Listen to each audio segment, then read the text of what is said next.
Everything had been survived by Howard Cosell. When the world turned against Muhammad Ali, he stood up for him. Because he advocated for civil rights, he was threatened with death. For decades, he fought against irate fans and network bosses. He was impervious to touch. Then everything fell apart one September evening. The largest controversy in broadcasting history began with a single statement during a football game. What did he remark that was so startling that it abruptly put an end to a legendary career? You'll be shocked by the response, particularly when you find out who stood up for him. On March 25, 1918, Howard Cosell was born Howard William Cohen in Winston-Salem, North Carolina. His parents were Jewish immigrants who came to America in search of a better life after fleeing persecution in Eastern Europe. Isidore, his father, was an accountant. Nellie, his mother, remained at home. Their conviction that education was the sole means of escaping adversity influenced Howard's future. The family's time in North Carolina was brief. They relocated to Brooklyn, New York, prior to Howard's third birthday. Brooklyn was packed, noisy, and teeming with immigrants attempting to start over. Howard's piercing tongue and unwavering confidence developed there. Howard used words to fight while other children used fists. He never backs down from a verbal altercation, read books, and repeated them on the playground. He was intelligent, arrogant, and always prepared to make a return. His ego was already developing and continued to grow. Howard began to realize the importance of individuality as he grew older. He made a personal and professional choice in the late 1930s while attending NYU for law school. His last name was changed from Cohen to Cosell. He said that before it was altered at Ellis Island, it was derived from his grandfather's original Polish name. Family pride wasn't the only reason for the name change. Additionally, it was about making a statement in an area where a Jewish name can be a hindrance. Cosell had no desire to fit in. He wished to leave a lasting impression. Howard became the sports editor of the school newspaper while attending Alexander Hamilton High School in Brooklyn. He didn't write fluff even back then. His opinions were forthright and incisive. He was despised by certain students. He was admired by several educators. However, he could not be ignored. He didn't hesitate to criticize subpar play or coaching. He was already behaving like the gruff broadcaster he would grow up to be at the age of 16. Cosell graduated from NYU with a law degree and a bachelor's degree in English literature by the age of 21. It wasn't common. He was quick, intelligent, and motivated. However, success was insufficient. He wanted more than simply a steady job. He wanted a voice, notoriety, and influence. His parents were pleased. However, parents were unable to fully comprehend the fire that was motivating their kid. Cosell enlisted in the U.S. military when World War II started. Army. From 1942 to 1945, he was a Transportation Corps major at the Port of Embarkation in New York. The obligation was enormous. He assisted in planning the transatlantic transport of troops and supplies. Entire missions could be delayed by a single error. Cosell, however, prospered.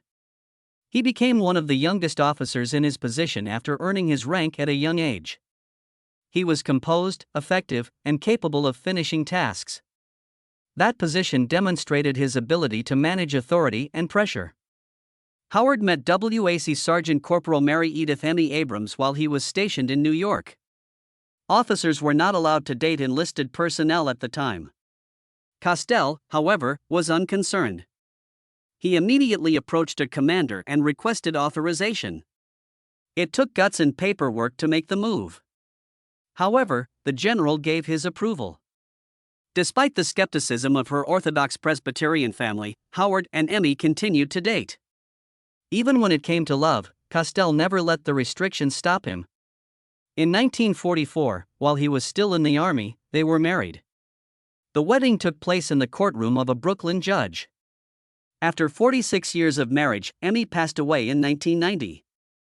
Cosell returned to New York and established a legal business in Manhattan following the conclusion of the war. He soon amassed a clientele that included well-known people like Willie Mays, the baseball star. He made between $25,000 and $30,000 annually, which was a substantial sum at the time. However, something was already accumulating within him. He felt imprisoned even as a lawyer. It wasn't fun for him. He would pace his office while recounting fictitious sporting events or making speeches to jurors. Friends found it odd. He believed it was essential. He once said to a journalist that he was not good enough at being mediocre to make it in the industry. Something louder, something public, something more was what he needed. And he got it from sports radio. Howard Cosell's first significant break came in 1953. He received an invitation from Hal Neal of ABC Radio to broadcast a brief program on WABC in New York. The concept was straightforward. Major League Baseball players were interviewed by Little League children. Cosell consented despite not receiving payment. He continued to practice law during the day and did the radio show as a side gig. He didn't make a dime from it for nearly 3 years. He didn't care, though. For him, it was an entrance. Despite the show's lightheartedness and playfulness, Cosell began to learn more. There was one particularly memorable occasion. On radio, Yankees outfielder Hank Bauer made light of his manager, Casey Stengel. That minor error turned into a news story. Cosell seen the potency of spontaneous, genuine dialogue. He came to the realization that people will frequently tell the truth if you just let them speak. That stayed with him. Later, Cosell was challenged by ABC president Robert Pauley to get a sponsor for a brand new sports feature. Cosell accepted the challenge. After securing a sponsor, he started speaking of sports. That program would run for decades. Cosell's diligence and keen intuition were paying dividends. He was no longer only hosting.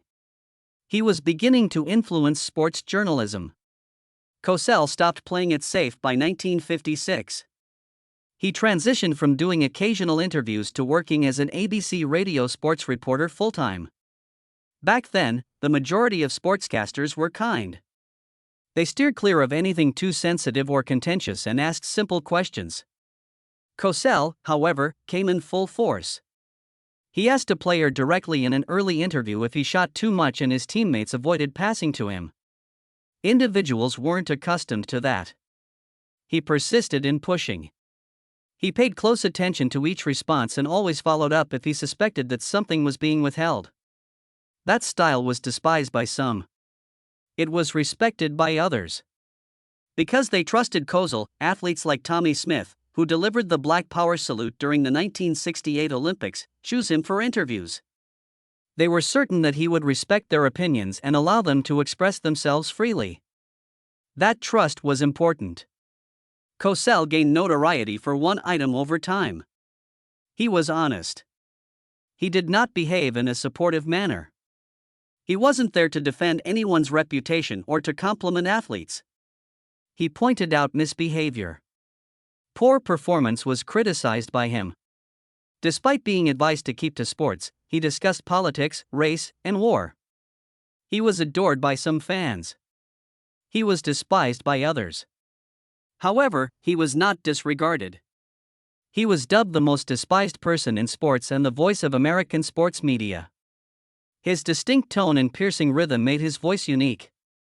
People still remember Howard Cosell's quote, "This is Howard Cosell telling it like it is." And then he had his relationship with Muhammad Ali.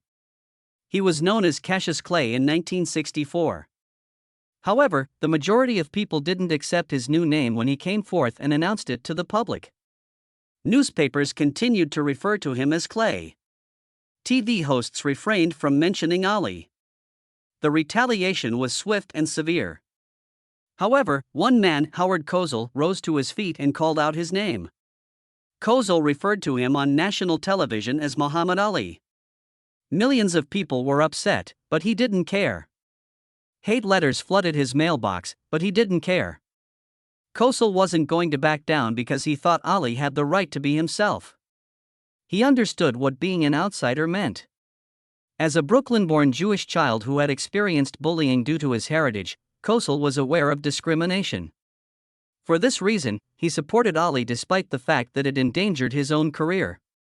"It's his name," he said, "and I'll call him whatever he wants." Everything changed with just one choice. It was more than just boxing. It was about courage, respect, and identity. Ali and Cosell were instantly connected by a relationship that went beyond sports. Then came 1967. The war in Vietnam was in full swing. Thousands of young guys were being drafted. Muhammad Ali declined to participate in a conflict in which he had no faith. It was against his faith, he stated. And he wouldn't murder anyone who hadn't hurt him. The penalty came quickly. His boxing license was revoked. He was expelled from the organization. They took away his title. The media largely turned against him. They labeled him a traitor and a coward. Cosell, however, didn't. On air, he denounced the government's actions as unlawful and inhumane. He claimed that punishing Ali for his views was wrong.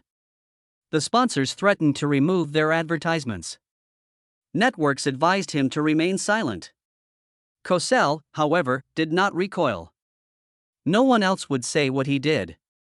He noticed the unfair treatment. Wealthy white draft dodgers were not held accountable. However, Ali was set as an example since he was young, black, and fearless. Cosell pointed it up quite clearly. The hate letter came back again. However, it simply made their friendship stronger this time. They were no longer merely boxers and broadcasters. Two men were standing in the face of a storm. The magic they produced on screen came next. Cosell illuminated television screens for almost 2 decades. It was like watching boxing matches throughout their interviews. For amusement, Ali would make fun of Cosell's hairpiece, chuckle at his lofty rhetoric, and swear to knock him out. Cosell's eyes would roll, respond sarcastically, and challenge Ali on all points. They constantly kept the audience interested by arguing, laughing, and making fun of one another. It was more than just amusement.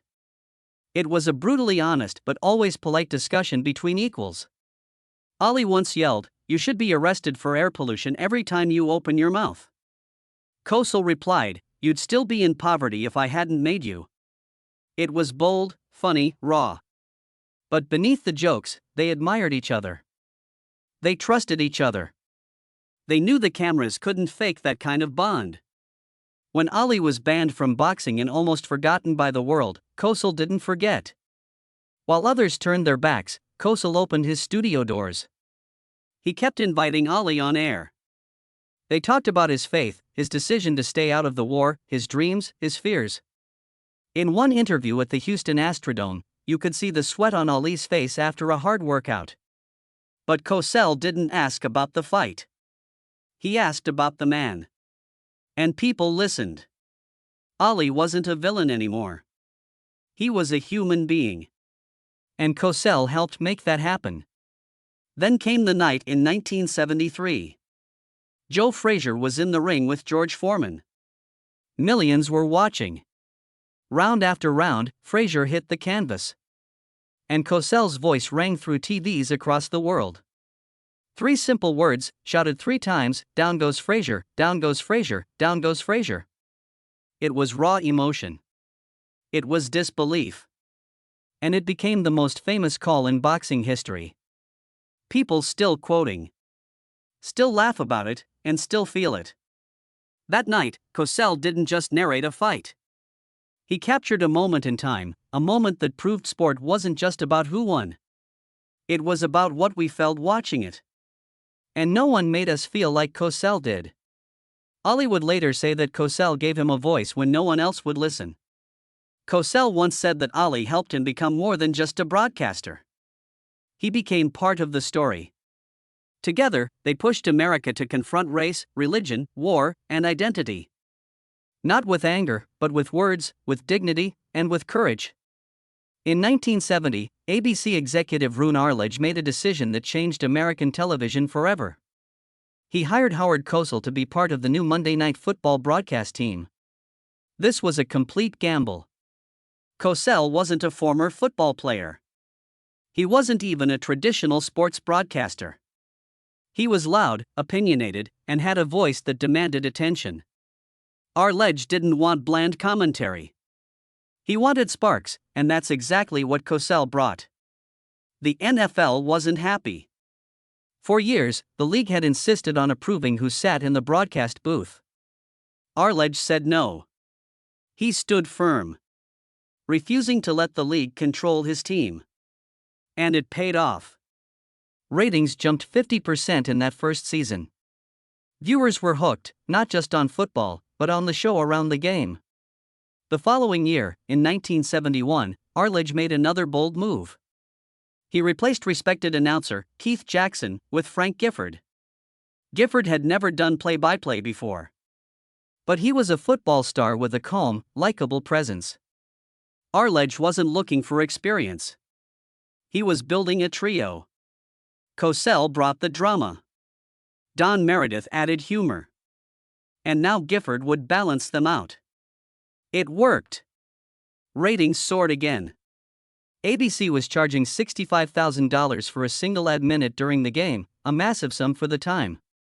This trio didn't just change football coverage, they redefined what live sports could be on television. They weren't just announcers, they were part of the show. What kept people watching wasn't just the games, it was the sparks flying between Cosell and Meredith. Cosell's sharp tone and Meredith's relaxed humor created a tension that was impossible to ignore. They argued on air, they teased each other. Once in 1974, they were both suspected of being a little drunk on live TV. The audience didn't care. They loved it. People started picking sides. Team Cosell or Team Meredith. Bars and living rooms buzzed with debate. And Enraged encouraged it. He knew conflict made good television. The show didn't feel scripted. It felt real. And that made it unforgettable. Cosell also had a voice that turned simple moments into events. One phrase in particular became iconic: he could go all the way. It was dramatic. It was slow. It was pure Cosell. He didn't just describe the action. He turned it into a story. Sometimes he'd even tell personal details about a player's life before delivering the line. It wasn't just a touchdown. It was a triumph. The phrase became so popular that other broadcasters started copying it. Chris Berman made it part of his act on ESPN. Today, the phrase still shows up in highlight reels and comedy sketches. It wasn't just a catchphrase. It was a symbol of how Cosell brought entertainment into the booth. But Cosell wasn't loved by everyone. His public feud with sports columnist Dick Young became legendary. Young called him names in print, like Howie the Fraud, and even tried to sabotage his interviews by shouting obscenities during tapings. It was personal. It was loud. And it was symbolic. Young represented the old world of newspapers. Cosell was the face of television. They weren't just fighting each other. They were fighting for the future of sports media. Cosell fired back just as hard, calling Young a right-wing cultural illiterate. Their war of words played out in columns, on air, and even in locker rooms. It wasn't just ego. It was a clash between two worlds that were quickly moving in different directions. Cosell also had friction with fellow broadcasters. One of them was Chris Economaki, a legend in motorsports coverage. Economaki once said Cosell had the biggest ego he'd ever seen. Their conflict wasn't about ratings, it was personal. Cosell held grudges. After Economaki made a minor mistake during an interview, Cosell brought it up again and again. Even a simple introduction at a Christmas party set him off. He didn't forget slights, no matter how small, and people around him noticed. Working with Cosell could be exhausting, but his presence always drew attention. That mix of brilliance and conflict became part of his mystique. Another famous critic was Jimmy Cannon. He took aim at Cosell in print, mocking his toupee and his name change from Cohen to Cosell. Cannon didn't just attack the broadcaster, he questioned the man himself. He called Cosell fake, saying he was all performance. He even joked that if Cosell were a sport, he'd be roller derby. The insult stuck. Cosell's look and voice made him a target for parody. But that didn't stop him. In fact, it made him even more famous. Critics fueled his legend. He was controversial, he was combative, and he didn't mind. In fact, Cosell openly criticized the trend of hiring former athletes as broadcasters. He called it chickocracy. He believed the job should go to people who trained for it, not just people who played the game. That put him at odds with co-hosts like Gifford and Meredith. He didn't hide his opinion. He said ex-players lacked insight and depth. It was a risky stance. Viewers liked seeing familiar faces, but Cosell stuck to his view. He believed sports commentary should be thoughtful and informed, not just casual conversation. His criticism sparked real debate about what sports broadcasting should be. He didn't win many friends with that attitude, but he did make people think. Howard Cosell was loud, proud, and often over the top on television. But behind the scenes, he was a quiet man who didn't want to go anywhere without his wife, Emmy.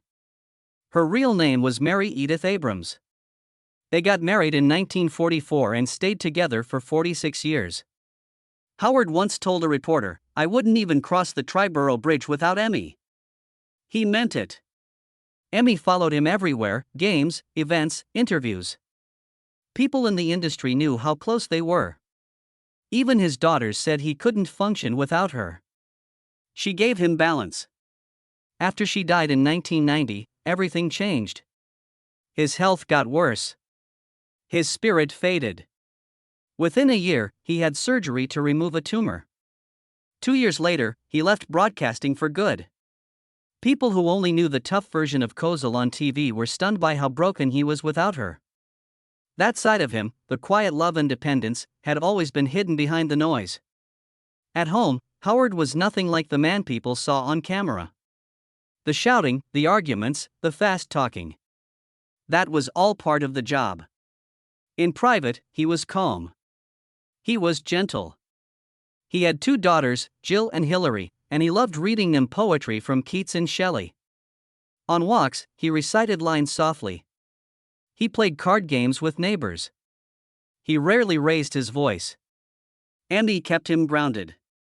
She was the only person who could calm him down when he got too worked up. Hillary once said he couldn't live without her, and it showed. He was always softer around his grandchildren, too. He was never the mouth that roared at home. Instead, he was thoughtful, humble, and deeply attached to his family. That version of Howard was real, but most people never saw it. While Cosell was building his career, he started drinking. Monday Night Football brought fame and stress, and sometimes too much vodka. On November 23, 1970, in freezing Philadelphia, he drank several martinis before going on air. During the live broadcast, he slurred the word Philadelphia and called it Philadelphia. Then he vomited right on Don Meredith's cowboy boots. He had to leave the booth. Viewers were shocked. But it wasn't the only time. People at ABC said he often drank before, during, and after shows. In 1984, during the baseball playoffs, Al Michaels had enough. He told Cosell to his face, "You're ruining the fucking telecast." It became a serious problem. The network didn't know what to do. Ratings were still high. But Cosell's behavior made him unpredictable. His drinking became part of his legacy, something fans remember as clearly as his voice.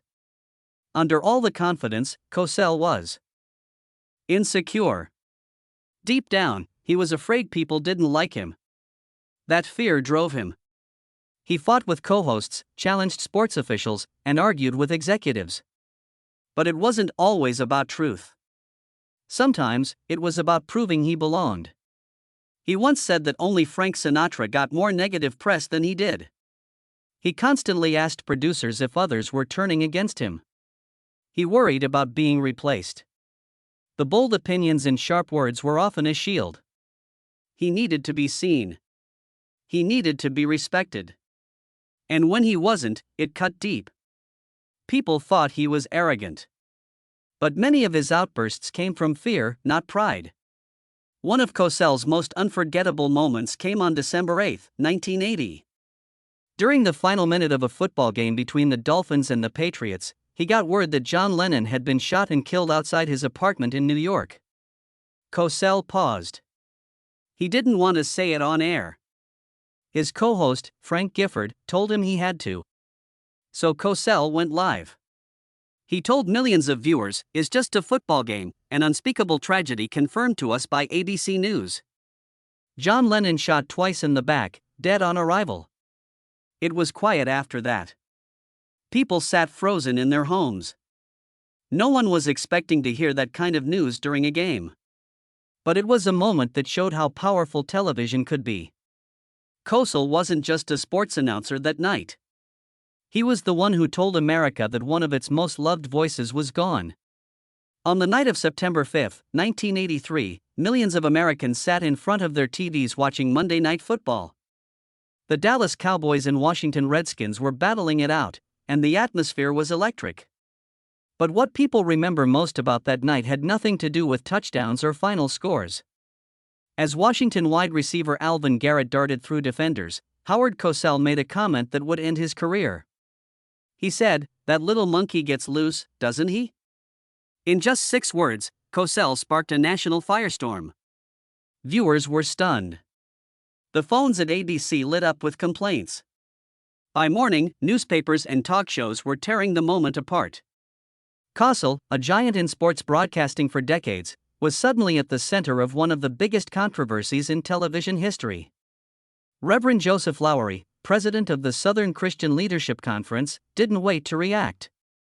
He called for a public apology, and he didn't just stop at Cosell.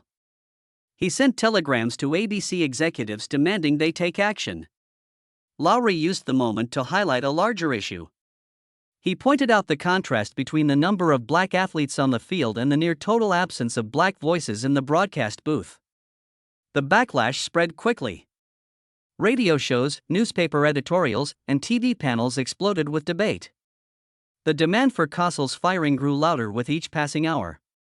Cosell tried to control the damage.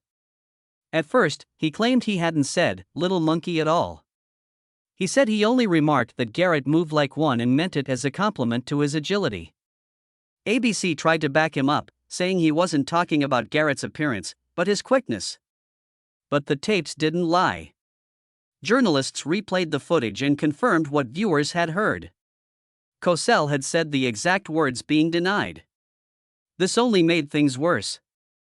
Instead of ending the controversy, the denials turned it into a scandal. Seal's credibility, once rock solid, began to crumble. Under pressure, Seal defended himself.